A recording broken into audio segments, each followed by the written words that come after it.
여러분 안녕하십니까? 광주 MBC 뉴스데스크입니다. 21대 총선의 선거구 획정안이 나왔습니다.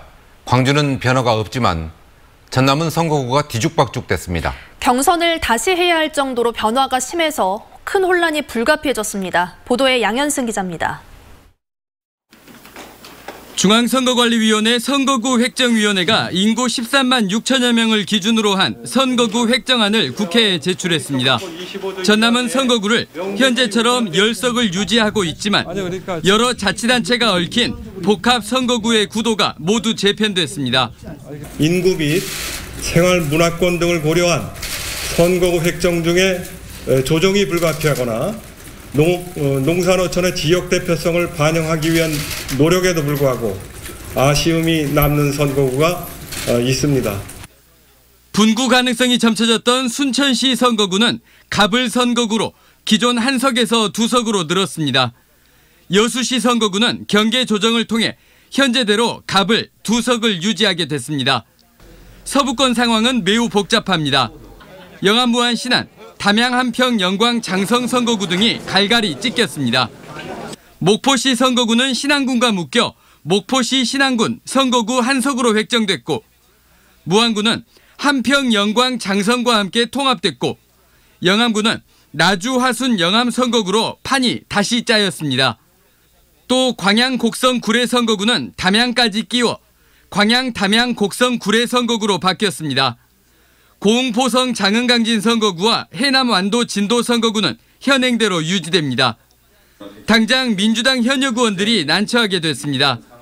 민주당 호남 선거대책위원장인 담양, 한평, 영광, 장성 선거구 현역 이계호 후보는 지역구가 분할됐고, 경선을 앞둔 기존 광양, 곡성, 구례 선거구 후보자와의 교통 정리가 불가피합니다. 서삼석 민주당 전남도당 위원장의 지역구도 무안만 남았습니다.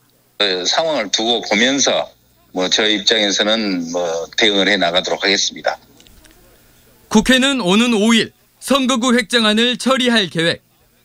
여야 교섭단체 간의 획정안 합의 가능성이 4.15 총선 선거구의 막판 변수가 될 전망입니다. MBC 뉴스 양현승입니다. 어제 코로나19 확진 판정을 받은 광주 양림동 일가족은 교회 등에서 58명과 밀접하게 접촉한 것으로 파악됐습니다. 이 가운데 7명이 의심 증상을 보여 보건당국이 진단검사를 했는데 지금까지 4명은 음성으로 나왔습니다. 송정근 기자입니다. 코로나19 확진 판정을 받은 48살 김모 씨 모자가 밀접 접촉한 사람은 모두 58명인 것으로 확인됐습니다. 김 씨는 직장과 주일 예배에서 37명과 밀접 접촉했고, 김 씨의 아들은 친구를 만나는 등 21명을 접촉한 것으로 조사됐습니다. 김 씨의 친정엄마는 대체로 집에 머물렀거나 모자와 접촉자가 중복돼 접촉한 사람은 없는 것으로 확인됐습니다.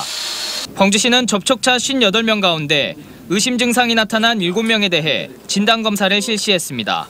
그 결과 4명은 현재 음성으로 나왔고 3명은 검사 결과를 기다리고 있습니다. 확진자들과 함께 주일 예배에 참석한 교인 200여 명 가운데 130여 명이 드라이브 스루 방식의 임시 선별진료소에서 검사를 받았고 모두 음성 판정을 받았습니다. 확진자들의 추가 동선도 공개됐습니다. 김 씨의 아들은 지난 1일 양림동의 한 편의점에 방문한 내용이 추가로 밝혀졌고, 김 씨의 친정엄마는 지난달 28일 가족이 입원해 있는 동구의 한 요양병원에 물건을 전달한 뒤 집으로 귀가한 것으로 확인됐습니다. 광주시는 정확한 감염원을 찾기 위해 확진자들이 첫 증상이 나타난 지난달 28일 전에 접촉한 사람들에 대해서도 역학조사를 하고 있습니다. 이들에 대해 CCTV 관제조사와 역학조사 등 정밀조사를 진행해서 추가 동선과 접촉자를 확인하고 확인되는 대로 즉시 방역 소독과 격리 조치 등을 추가 실시하겠습니다. 한편 광주에서는 신천지 교인 등 9명의 확진자가 전남대병원 등에서 격리 치료를 받고 있고, 밀접 접촉자 338명이 자가격리 중에 있습니다. MBC 뉴스 송정근입니다. 마스크를 구하는 일은 오늘도 쉽지 않았습니다. 마스크 몇 장 구하려고 하염없이 긴 줄을 서야 했던 시민들이 모멸감을 느낄 정도였습니다. 하지만 이렇게 줄서기마저도 할 수 없는 분들이 적지 않습니다. 취약계층을 위한 지원책을 서둘러야 할 것으로 보입니다. 남궁욱 기자가 취재했습니다. 농협 하나로마트에 줄이 길게 늘어섰습니다. 공적 마스크를 구매하려는 행렬은 끝이 보이지 않을 정도입니다. 한 70대 노인은 마스크 5장을 사려고 아침 8시부터 나와 6시간 동안 기다렸다며 분통을 터뜨립니다. 이렇게 마스크 5장 살려고 너무 진짜 초라해. 이렇게라도 마스크를 구입하는 사람들은 그나마 다행입니다.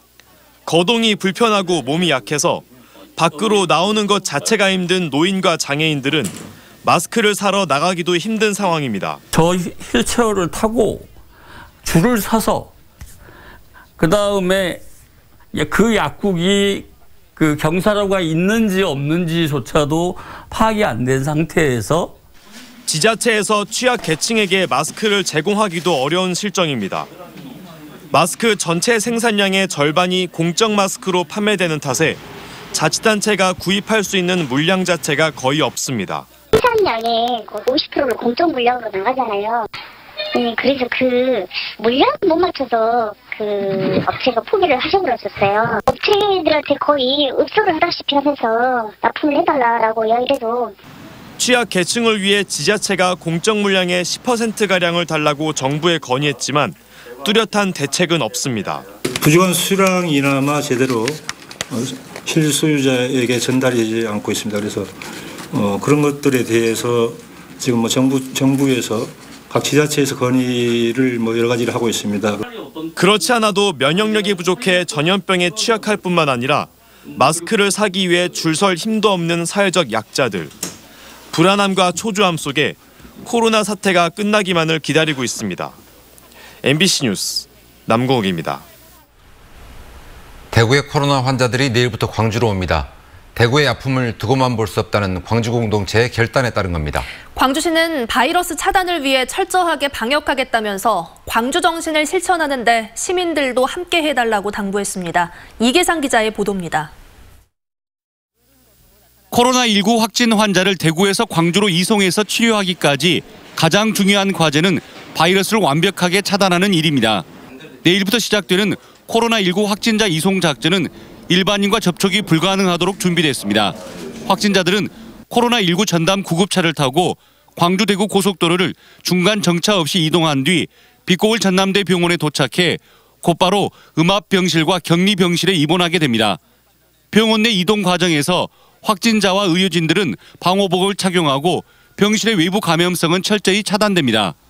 우리 시민들의 안전을 최대한 보장하기에 과도하다고 할 정도로 치밀한 안전망을 구축해서 지역사회 감염을 차단하겠습니다. 1차로 이송되는 대구 지역 코로나19 확진자는 5명가량으로 환자의 중증도 분류상 경증 환자와 중등증 환자들입니다. 광주시 관계자는 아스피린 복용만으로도 감기 증세를 나을 수 있을 정도의 환자 상태에 해당된다고 설명했습니다. 대구에서 온 확진자들은 빛고울 전남대 병원과 광주시립 제2요양병원에서 치료를 받게 되는데 광주시가 수용 가능한 인원은 확보된 병상의 절반이 조금 넘는 60여 명 정도일 것으로 추산됐습니다. 우리 시 확진자들의 치료와 격리에 소홀함이 없도록 대구 확진자 이송 대상과 규모를 결정할 것입니다. 대구 지역 확진자들이 병원에서 입원하는 기간은 평균 2주 정도로 증상이 사라진 후 24시간 간격으로 진행된 검사에서 모두 음성 판정을 받으면 퇴원하게 됩니다. MBC 뉴스 이계상입니다. 코로나19 사태가 장기화하면서 경제에 미치는 부정적인 영향이 계속 커지고 있습니다. 바깥 활동이 줄어들면서 온라인과 오프라인의 경제 명암은 엇갈리고 있습니다. 이재원 기자가 전해드립니다. 광주 지하철 돌고개역, 인적이 거의 끊긴 역사에 드문드문 승객이 눈에 띕니다. 10분마다 정차하는 전동차도 앉아있는 승객보다 비어있는 자리가 더 많을 정도입니다. 바깥 길거리에도 좀 사람들 많이 안 다니고 지하철도 좀 많이 안 타는 것 같아요. 평소 때보다. 시내 버스도 사정은 마찬가지. 개학까지 연기되면서 대학가와 유명 병원을 지나는 황금 노선의 버스도 많은 빈자리와 함께 운행되고 있습니다. 돌아다니신 분도 많이 줄고 지금 여기 자리가 없어야지 맞죠? 서서 오셔야죠. 특히 2차 같은 경우. 지난 1월 말 광주 지역에서 첫 번째 확진자가 발생한 뒤부터 대중교통 이용객은 눈에 띄게 줄어들었습니다. 지난달 광주 지하철의 하루 평균 이용객은 3만 8천여 명으로 1월보다 20% 가까이 줄어들었고 시내 버스 이용객 역시 20% 감소했습니다. 그래도 최대한 조심은 하고 있는데 겁나진 않았는데 그래도 돌아다니기 좀 불편하긴 해요. 이 같은 대외 활동의 자제는 자연스럽게 경제활동의 위축으로 이어지고 있습니다. 지난달 KJ카드의 오프라인 이용 실적은 전달보다 21%나 줄어든 2,300억여 원에 그쳤습니다. 특히 여행업과 숙박업은 각각 38%와 30%가 줄어들었고 백화점과 대형 마트의 사용액도 21%가 줄었습니다. 반면 온라인 업종과 병원 사용액은 전년보다 매출 증가세가 두드러지고 있습니다. 사람들의 소비 형태가 밖에서 얼마만큼 활동을 하느냐를 보여주는 지표라고도 볼 수 있기 때문에 코로나 영향을 많이 받았다고 볼 수 있겠죠. 오프라인 활동 감소와 온라인 활동 증가로 이어지고 있는 일상생활의 변화. 코로나19가 가져온 반갑지 않은 변화입니다. MBC 뉴스 이재원입니다.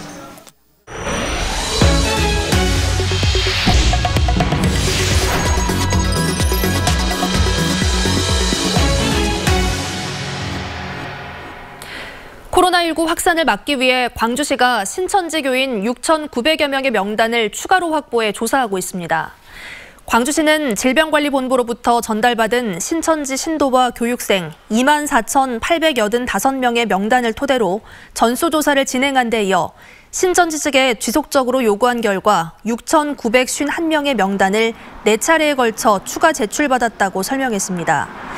이 가운데 다른 지역 거주자는 질병관리본부에 통보하고 연락처가 없는 교육생과 학생 어린이를 제외한 2,520명에 대해 추가 조사를 진행 중이라고 밝혔습니다. 한편 1차 전수조사에서 유증상자로 분류된 239명 가운데 233명은 음성 판정이 나왔고 나머지 6명은 검사가 예정돼 있습니다. 광주 지역대학의 중국인 유학생 가운데 절반 이상이 아직 입국하지 않은 것으로 나타났습니다. 광주시에 따르면 중국인 유학생 2,500여 명 가운데 지금까지 1,150여 명만 광주에 머물고 있고 이들 대부분은 방학 중에 중국으로 출국하지 않았기 때문에 실제 입국자는 200명 안팎에 그치고 있습니다. 또 광주시가 지난달 28일부터 중국인 유학생들을 특별 수송하고 있지만 나흘간 이용자가 25명에 그친 것으로 집계됐습니다. 광주시는 항공편 사정이 여의치 않은 데다 한국에서 코로나19가 확산하는 상황 때문에 입국 학생이 적은 것으로 파악하고 있습니다. 더불어민주당이 광주 광산갑 등 4.15 총선 후보 4차 경선 결과를 오늘 저녁에 발표합니다. 광주에서는 광산갑 선거구의 총선 후보가 오늘 결정되고 전남에서는 나주 화순과 영암 무안 신안, 고흥 보성 장흥 강진 선거구의 경선 결과가 발표됩니다. 민주당은 다음 주 초까지 광주 서구갑 선거구 등 모든 지역구의 총선 후보 공천을 마무리할 예정입니다. 한전공대 설립에 필요한 재원 마련 방안이 한전이사회를 통과했습니다.